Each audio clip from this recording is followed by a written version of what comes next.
புதுக்கோட்டையில் மருதுபாண்டி நகரில் ஓய்வு பெற்ற அரசு ஊழியர் வீட்டில் மர்ம நபர்கள் நகை மற்றும் பணத்தை கொள்ளையடித்து சென்றுள்ளனர்.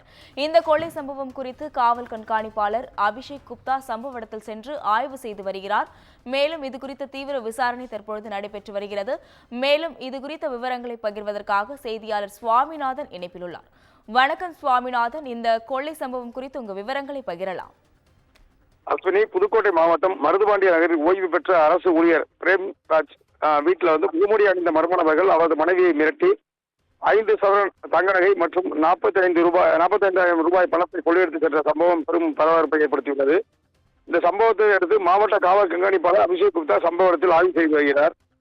புதுக்கோட்டை மாவட்டம் மருதுபாண்டிய நகரில் வசித்து வருபவர் பிரேம்ராஜ் ஓய்வு பெற்ற அரசு ஊழியர் இவர் நேற்று தனது சொந்த ஊரான நாகை மாவட்டத்திற்கு சென்றுள்ளார். இந்த நிலையில அவரது மனைவி நிர்மலா மட்டும் வீட்டில் தனியாக இருந்த நிலையில் இன்று அதிகாலை 3 மணி அளவில் முகமுடி அணிந்து வந்த மர்ம நபர்கள் வீட்டின் பின்பக்க கதவு மற்றும் முன்பக்க கதவை உடைத்துக் கொண்டு உள்ளே சென்று நிர்மலாவை மிரட்டி அவர் அணிந்திருந்த தங்க செயின் மற்றும் மோதிரங்கள் ரூபாய் 45,000 ரொக்கம் ஆகியவற்றை கொள்ளையடித்து சென்றுள்ளனர்.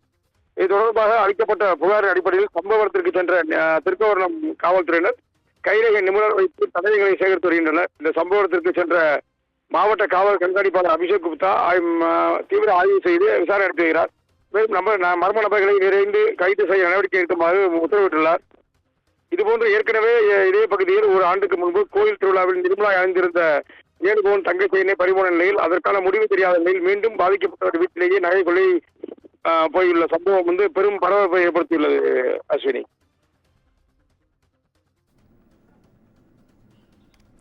கூடுதல் விவரங்களுக்கு நன்றி சுவாமிநாதன்.